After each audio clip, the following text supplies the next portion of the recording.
देख रहे हैं सुदर्शन न्यूज और मैं हूं नैन्सी श्रीवास्तव। बुलेटिन की शुरुआत करेंगे इस वक्त की बड़ी खबर के साथ। आपको बता दें कि प्रधानमंत्री नरेंद्र मोदी का एक अखबार को दिए गए इंटरव्यू सामने आया। इस इंटरव्यू में दादरी कांड को लेकर पीएम मोदी ने अपनी बात रखी है। तो दादरी हत्याकांड को लेकर पीएम मोदी का यह बयान जो कि इंटरव्यू में दिया गया है, दादरी की घटना को दुखद बताया है प्रधानमंत्री नरेंद्र मोदी ने। तो दादरी कांड केंद्र की साजिश नहीं है, ये बात साफ करते हुए पीएम मोदी दिखाई दे रहे हैं, क्योंकि कई आरोप लगे थे बीजेपी ऐसी घटनाओं को नहीं करती है। पीएम मोदी ने एक इंटरव्यू में ये बातों को रखा है। बिहार चुनाव के कारण बीजेपी पर लग रहे हैं कई आरोप, विपक्ष कर रहा है ध्रुवीकरण की राजनीति।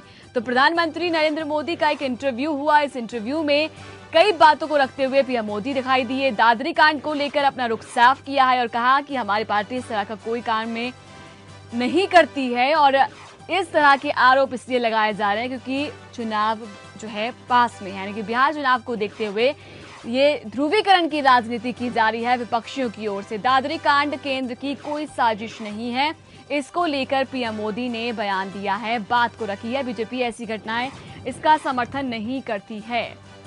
तो बिहार चुनाव के कारण बीजेपी पर आरोप लगाए जा रहे हैं, ये बात खुद प्रधानमंत्री नरेंद्र मोदी ने एक इंटरव्यू में कही है। फोन लाइन पर हमारे आउटपुट हेड संजय सिंह हमारे साथ जुड़ चुके हैं ज्यादा जानकारी देने के लिए। संजय, जिस तरह से पीएम मोदी ने इन बातों को रखा है तो साफ जाहिर सी बात है आरोप प्रत्यारोप चला, कई सवाल खड़े किए गए हैं केंद्र सरकार पर, तो पीएम मोदी ने इसकी सफाई दे दी है एक तरह से। ठीक है, अभी पिछले कई दिनों से जिस तरीके का माहौल देश में बना है, लगातार आप देखेंगे कि साहित्यकारों ने जिस तरीके से अपने पुरस्कार लौटाने शुरू किए थे, एक दबाव था सरकार के ऊपर कि वो अपनी सफाई दे, एक बात कहे जिससे कि जो लोग हैं उनके अंदर जो भ्रम की स्थिति है वो दूर हो।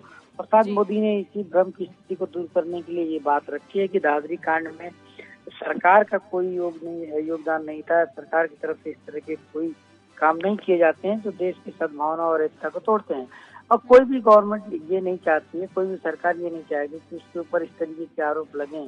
जिस तरह के आरोप पिछले कई दिनों से कह सकते हैं मोदी सरकार पे, मोदी गवर्नमेंट पे लगाए जा रहे हैं। तो मोदी की तरफ से ये अपनी पहल है। इससे पहले भी वो बिहार के एक रैली में राष्ट्रपति के बयानों के द्वारा इस बात को इनकार कर चुके थे कि इस तरह की कार्रवाई को सरकार अपनी तरफ से कोई कह सकते हैं कि मान्यता देती है। और दूसरी जो सबसे महत्वपूर्ण बात थी कि कई बयान ऐसे आए थे जो बीजेपी सरकार में मंत्रियों की तरफ से थे, जिसको लेकर एक भ्रम की स्थिति थी।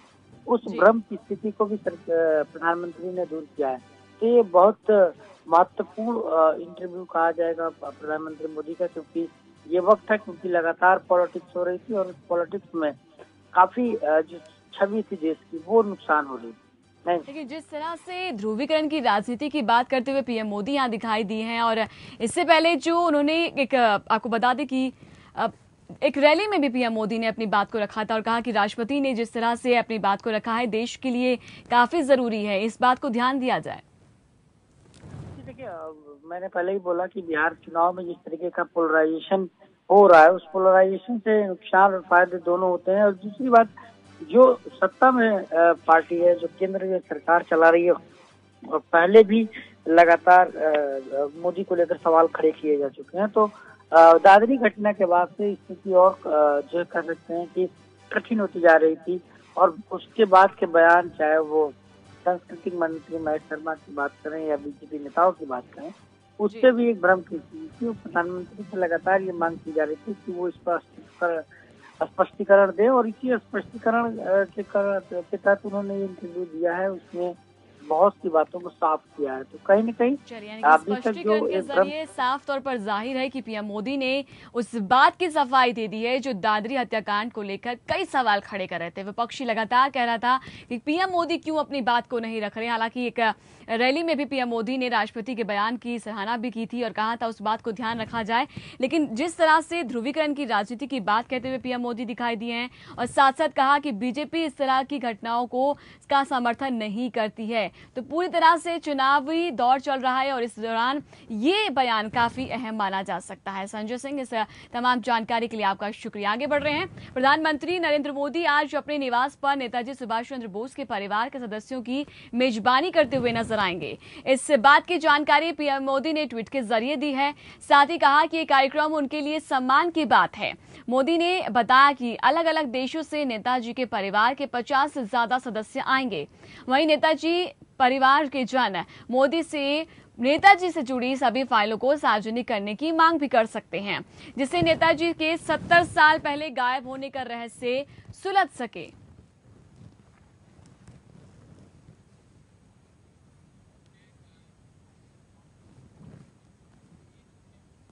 नवरात्र के शुरू होने के साथ ही विश्व हिंदू परिषद ने गरबा स्थलों के प्रवेश द्वार पर बैनर लगाने शुरू कर दिए हैं। बैनर में लिखा गया है कि नवरात्र एक पवित्र हिंदू त्योहार है, इसलिए मूर्ति पूजा में विश्वास नहीं करने वाले लोगों को गरबा स्थल से दूर रहना चाहिए, क्योंकि ये त्योहार केवल हिंदुओं के लिए है।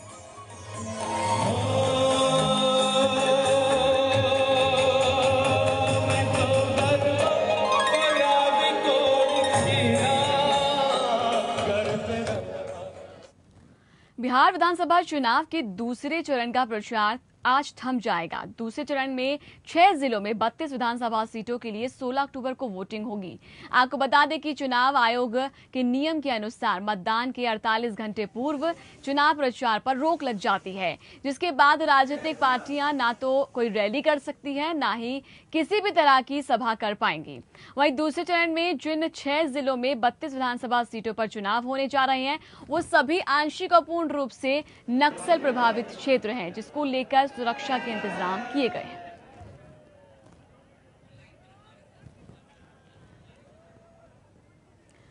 तो आपको बता दें, ज्यादा जानकारी देने के लिए हमारे साथ हमारे संवाददाता सौरभ तिवारी जुड़ चुके हैं। सौरभ, ये जिस तरह से विधानसभा चुनावों का दूसरे चरण का जो चुनाव होने हैं, उसके लिए प्रचार आज थम जाएगा।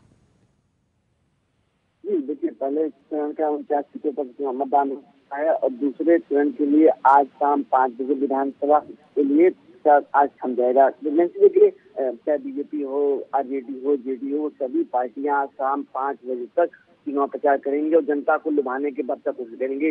जितने जनता से वादे कर सके, एक दूसरे पर जितने आरोप लगा सके, जनता को कैसे रिझा सके, ये उन पर निर्भर करता है। कि शाम 5 बजे तक दूसरे चरण का मतदान, आज दूसरे चरण के मतदान के लिए प्रचार खत्म होगा। इस 5 बजे तक ही मौका आज है, जो 16 तारीख को मतदान होगा। देखिए, जो इलाका है ये क्या गया हो, जहानाबाद हो, कैमूर हो, तो नक्सल प्रभावित इलाका माना जाता है। इसलिए इसको लेकर चुनाव आयोग भी काफी सतर्क है और प्रशासन के लोग सतर्क हैं और इसके लिए काफी सुरक्षा बढ़ा दी गई है इस इलाकों में। चलिए, यानी कि सुरक्षा को पुख्ता किया गया है, क्योंकि नक्सल प्रभावित ये इलाके हैं। दूसरे चरण का चुनाव होगा 16 अक्टूबर को होगा, जिसके लिए प्रचार आज थम जाएगा। सौरभ, इस तमाम जानकारी के लिए आपका शुक्रिया। अपडेट हम आपसे लेते रहेंगे। एक छोटे से ब्रेक के बाद तुरंत लौटेंगे। आप देखते रहे सुदर्शन न्यूज।